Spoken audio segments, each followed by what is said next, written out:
ప్రజలకు భ్రమలు తొలుగుతున్నాయనే ప్రచారం మొదలైంది. ఇది వ్యక్తిగతంగా రేవంత్ రెడ్డికి కానీ, పార్టీగా కాంగ్రెస్ పార్టీకి కానీ, ఓవరాల్గా ప్రభుత్వానికి కానీ ఏమాత్రం మంచి చేసే పరిస్థితి కాదు, కొంత శుభసూచకంగా కూడా లేదు. ఎందుకు ఈ పరిస్థితులన్నీ ఎందుకు వస్తున్నాయి?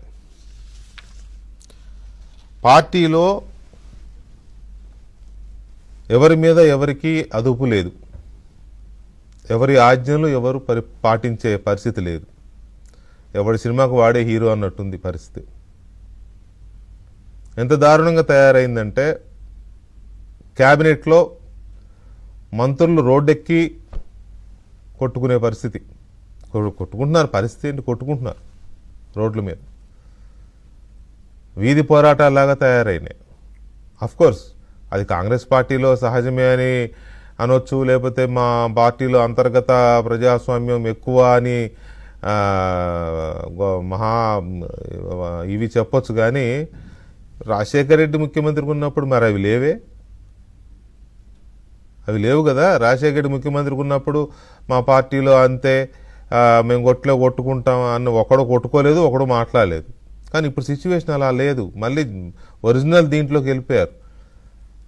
రేవంత్ రెడ్డి కాస్త స్టబర్న్గా ఉంటాడు, కంట్రోల్ అవుతాడు అనుకుంటే ఏం లేదు, కంట్రోల్ తప్పినట్టు కనపడుతుంది స్టీరింగ్. మరి ఆ స్టీరింగ్ ఎక్కడుంది అనేది ఎవరికి అర్థం కావట్లా. స్టీరింగు రేవంత్ రెడ్డి చేతుల్లో పూర్తిగా లేదు, అధిష్టానం చేతుల్లో పూర్తిగా లేదు.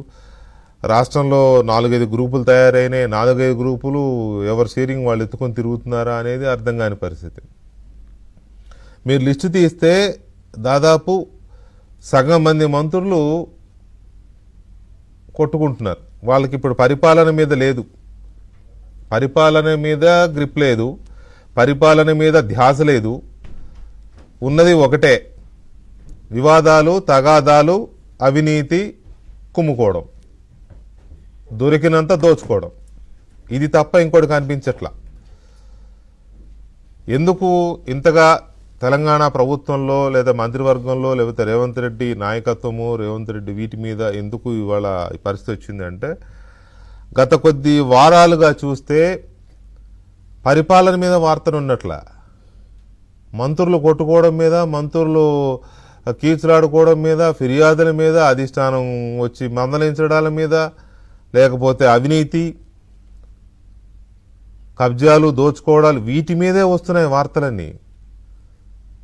వీటితో పాటు అడ్మినిస్ట్రేషన్ కొలాప్స్ అయిందని స్వయంగా రేవంత్ రెడ్డి అన్నారు కదా మొన్న, అధికారులు ఇంకా పాత దీంట్లోనే ఉన్నారు, ఇలా అయితే కుదరదు, ఏదో అధికారులు సరిగ్గా పనిచేయట్లేదు అన్నట్టుగా మాట్లాడారు. అధికారులు పనిచేయట్లేదంటే యథా రాజా తదా ప్రజ, అంతే.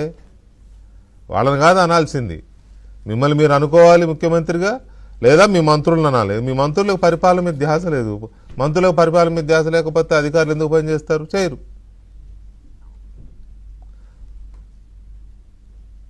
ఏ రోజు చూడు Konda Surekha versus Ponguleti Srinivasa Reddy, Konda Surekha versus Seethakka, Konda Surekha versus Uttam Kumar Reddy, Ponnam Prabhakar versus Adluri Laxman, Ponnam Prabhakar versus Duddilla Sridhar Babu, Sridhar Babu versus Vivek Venkataswamy.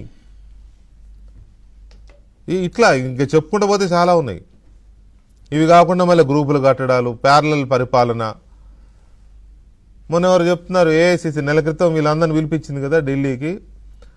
AICC మీటింగ్కి వెళ్తే అక్కడ అందరూ ఒకరి మీద ఒకరు తీసుకుంటున్నారంట. నువ్వు ఇంత కమిషన్ తీసుకుంటున్నావు బిల్లులు ఇవ్వడానికి, నువ్వు ఒక ఆయనని, ఒక పెద్ద ఆయన్ని ఎట్లా తీసుకుంటావు? అట్లా తీసుకుంటే ఎట్లా ప్రజల్లో చెడ్డ పేరు వస్తుందని. నువ్వేం తక్కువ చేసావు, నువ్వు 200-300 గజాలు దొరికినా కూడా నువ్వు వదలట్లేదు కదా, నువ్వు కబ్జా పెడుతున్నావు కదా అని ఇంకొక ఆయన అంట. ఇట్లా ఎవ్వరు తక్కువ తినలా, ఏక్ సే బడ్కర్ ఏక్ అన్నట్టు తయారయ్యారు. దాంతో మళ్ళీ అక్కడ ఆయన కేసీ వేణుగోపాల్ అందరినీ మందలించి ఇట్లా చేయొద్దు అని చెప్పి పంపాడని అంటున్నారు. ఎవరిని ఎవరు మందలిస్తున్నారు, ఎవరిని ఎవరు కంట్రోల్ చేస్తున్నారు? అసలు వీళ్ళందరూ ప్రజల గురించి ఆలోచిస్తున్నారా, పరిపాలన గురించి ఆలోచిస్తున్నారా? ఆ మధ్య ఎప్పుడో కాస్త చూస్తే పార్టీ పట్ల, మంత్రివర్గం మీద అడ్మినిస్ట్రేషన్ మీద రేవంత్ రెడ్డి కొంత కంట్రోల్ తీసుకోగలుగుతున్నారు అని అనుకుంటున్న తరుణంలో గడిచిన 4-5 వారాలుగా మొత్తం బజారు పాలైంది. ఇప్పుడు పరిస్థితి చూస్తే రేవంత్ రెడ్డి చేతులు ఎత్తేసినట్టు కనపడుతుంది. ఆయన చేతులు ఏమి లేదేమో అనిపిస్తుంది.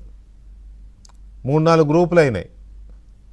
3-4 గ్రూపులు ఎవరి నాయకత్వం వాళ్ళు చేసుకుంటున్నారు, ఎవరు ఇష్టం వచ్చినట్టు వాళ్ళు కంప్లైంట్ చేసుకుంటున్నారు. ఒక మంత్రి అయితే 2 రోజులకు ఒక మెయిల్ అట ఏఐసీసీకి రేవంత్ రెడ్డి మీద, అట్లా చేస్తున్నాడు ఇట్లా చేస్తున్నాడు. మరి ఎందుకు చేస్తున్నారో మెయిల్స్, ఎందుకు ఆ లేఖలు ఏంటో, ఆ లేఖల పరమార్థం ఏంటో అది పక్కన పెడితే ఏ లేదు, ఎవరిని తొందరగా దించేస్తే నేను ఎక్కి కూర్చోవాలి. కాంగ్రెస్ పార్టీకి అలవాటు కదా. సరే దించుకోవడాలు కూర్చోవడాలు వాళ్ళ ఇష్టం, కానీ మన తాపత్రయము మన ఇదంతా కూడా స్టేట్ అడ్మినిస్ట్రేషన్ ఏమైపోతుంది అనేది. ఇక దీనికి తోడు ఎమ్మెల్యేలు పూర్తిగా కంట్రోల్ తప్పారు. వాళ్ళ పార్టీ ఎమ్మెల్యేలు కాంగ్రెస్ పార్టీలో మరి ఒక 5-6 అయితే మనం ప్రభుత్వంలో ఉన్నాము, మనం మాట్లాడే మాట గవర్నమెంట్కి, ముఖ్యమంత్రికి, పార్టీకి నష్టం అనేది కూడా లేదు. అసలు ఇంకొక రకం చూస్తే కావాలనే మాట్లాడుతున్నారేమో అనిపిస్తుంది.